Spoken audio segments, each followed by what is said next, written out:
The Battle of Valmont is the name given to two connected actions which took place between 9 and the 11th of March 1416 in the area of the towns of Valmont in Harfleur in Normandy. A raiding force under Thomas Beaufort, Earl of Dorset, was confronted by a larger French army under Bernard VII, Count of Armagnac at Valmont. The initial action went against the English, who lost their horses and baggage. They managed to rally and withdraw in good order to Harfleur, only to find the French had cut them off. A second action now took place, during which the French army was defeated with the aid of a sally from the English garrison of Harfleur. The forces engaged. English in January 1416, 900 men-at-arms and 1,500 archers arrived to reinforce the garrison at Harfleur, which had been captured in the previous September following a siege. Dorset took 1,000 to 1,100 of these men on his raid.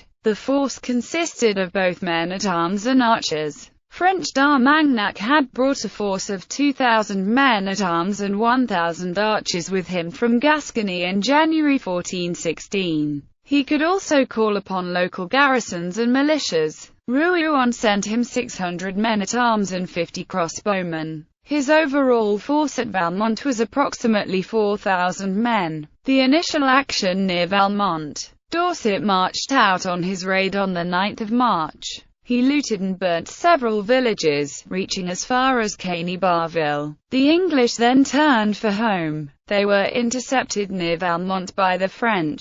The English had time to form a fighting line, placing their horses and baggage to the rear, before the French launched a mounted attack. The French cavalry broke through the thin English line but, instead of turning to finish the English, charged on to loot the baggage and steal horses. This allowed Dorset, who had been wounded, to rally his men and lead them to a small hedged garden nearby, which they defended till nightfall. The French withdrew to Valmont for the night, rather than stay in the field, and this allowed Dorset to lead his men off under the cover of darkness to take shelter in woods at Les Lodges. English casualties at this stage of the battle were estimated at 160 killed. The second action near Harfleur. The following day, the English struck out for the coast. They moved down onto the beach and began the long march across the shingle to Harfleur. However, as they neared Harfleur, they saw that a French force was awaiting them on the cliffs above. The English deployed in line and the French attacked down the steep slope. The French were disordered by the descent and were defeated, leaving many dead. As the English looted the corpses, the main French army came up. This force did not attack, instead forming up on the high ground, forcing the English to attack. This they successfully did, forcing the French back. The retreating French then found themselves attacked in the flank by the sallying garrison of Harfleur and retreat turned to rout.